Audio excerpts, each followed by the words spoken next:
Steps to writing articles that get readers hooked even if you don't know what to write. When it comes to writing articles, in many cases, writers feel overwhelmed. They consider the amount of space that they need to fill, or they consider the lack of material that they have. Many times, writers will resort to plagiarism of others' materials. In other words, they will go to a major article distribution site, find the article that is doing best in their category, and change a few words around. That kind of article marketing isn't productive, and more than likely, isn't going to produce an article with any substantial information. And consider this: if you are writing articles that don't have much substance, why should anyone come and visit your site? Why would they waste their time and read more of the same? As an article marketer, you want to put your best foot forward and offer information and advice that the reader will find informative and valuable. It's your reputation, as well as your readership, on the line. You need to do everything you can to protect and enlarge it. In putting your best foot forward, your mission should be to write articles that people want to read. Here are a few tips to writing articles that people will want to read. Firstly, when you feel overwhelmed by the material at hand, it's usually for one reason, and that is you don't know enough about what you are writing about.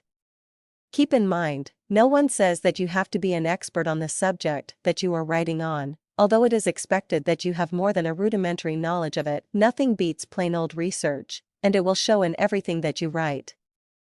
If you don't know how to research, start with authority sites such as Wikipedia or about.com to get general information and background on your topic. Of course, I'm not suggesting outright copying or blatant plagiarism. Once you find your subject material, research it out until you find something that interests you specifically. Gaining a specific interest on a point will give you more depth in writing your article as a whole. Secondly, don't worry about getting it all right the first time. The biggest cause of writer's block is self-doubt. You should have dealt with that adequately by getting the proper research accomplished. Once you have your initial research under your belt, just sit at your keyboard and start typing. If you get another thought as you write it down as well. At this point, nothing is wrong. Don't worry about editing or making anything make sense at this point. Just keep moving your fingers. When you write from a stream of consciousness standpoint, many times you get much more material than you would if you had just been writing and trying to stay within a thought pattern or a format. Often, I get the idea for a second or third article based on what I write in the first pass. People get hung up when I tell them to write in a way that isn't step by step. There is nothing wrong with structure when you have it. But we are talking about times when you need to knock out an article, and you don't know where to begin, or even what to write about. These two steps are used by some of the biggest writers in the varied fields of writing, both technical and creative, and even used by professional writers and journalists.